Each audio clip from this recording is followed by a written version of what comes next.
আসসালামু আলাইকুম। আজকের পর্বে শেয়ার করব উত্তরবঙ্গের সিরাজগঞ্জের একটি মশলা দিয়ে মুরগির মাংস রেসিপি ভাজনা বাটা।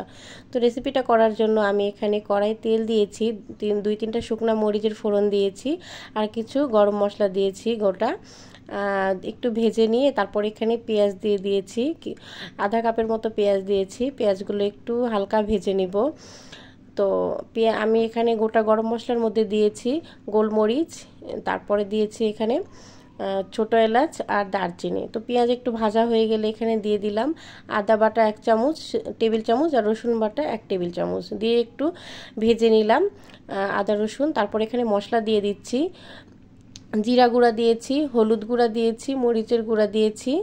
তো মশলাগুলো কিন্তু পরিমাণ মতো দিতে হয়, যতটুকু মাংস সেই পরিমাণে দিতে হবে। তো মশলাগুলো একটু তেলের মধ্যে ভেজে নিয়ে পানি দিয়ে দিলাম কষানোর জন্য। তো এখানে আমি কষাতে দিয়েছি, আর লবণ দিতে খেয়াল ছিল না, লবণ দিয়ে দিলাম স্বাদ মতো, আর কিছু গোটা কাঁচামরিচ দিয়ে দিয়েছি। ঝালটা পরিমাণ মতো দিতে হবে নিজেদের মতো। তো আমি আজকে দেশি মুরগিটা রান্না করব। তো এখানে আমার মশলাটা প্রায় কষানো হয়ে গিয়েছে, মশলাটা যেন পুড়ে না যায় সেদিকে খেয়াল রাখতে হবে। মশলাটা আমার কষানো হয়ে গিয়েছে, আমি মশলাটার উপরে তেল চলে আসলে যখন দেখব তখন কষানোটা হয়ে গিয়েছে মনে করেছি। তো তারপরে আমি এখানে মুরগিটা দিয়ে দিলাম, পুরো একটা মুরগি ছিল এখানে। মুরগির মাংসগুলো দিয়ে দিয়েছি। তো তারপর এখানে দিয়ে দিচ্ছি একটু মুরগির মাংসটা নাড়াচাড়া করার পর দিয়ে দিচ্ছি এখানে লেবুটা দিয়ে আমি ঢাকনা দিয়ে ঢেকে রেখে দিয়েছিলাম। আর এখানে আমি যে ভাজনা বাটাটা দিব তার জন্য আমি ভাজনাটা রেডি করতেছি।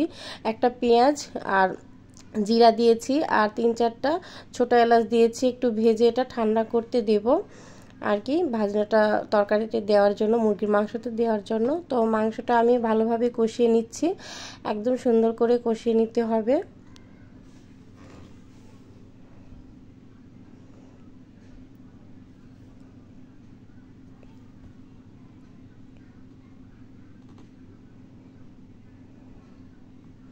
তো যখন দেখি ভালো মতো মুরগিটা কষানো হয়েছে, তো তারপরে আমি এখানে মুরগিটা সেদ্ধ হওয়ার জন্য এবং ঝোলটা কতটুকু রাখবো সেই পরিমাণে একদম পানি দিয়ে দিয়েছিলাম, ঢাকনা দিয়ে ঢেকে দিয়েছিলাম। তো পানিটা যখন ঝোলটা ফুটে এসেছে তখন আমি এই ভাজনা বাটাটা দিয়ে দিচ্ছি। আমি যেই পেঁয়াজ আর জিরা আর ছোটো এলাচ ভেজে নিয়েছিলাম, তো সেটা আমি পাটায় বেটে দিয়ে দিলাম, চাইলে ব্লেন্ডারেও বাটা যাবে।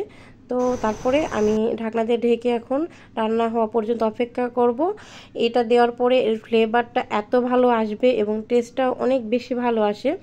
তো খুবই মজার কিন্তু হয়, আর ফ্লেভারটাই অন্যরকম হয়ে আসে। তো আমি এরকম গ্রেভি রেখেছি, আপনাদের যেমন খুশি রাখতে পারেন। সবাই ভালো থাকবেন, আল্লাহ হাফেজ।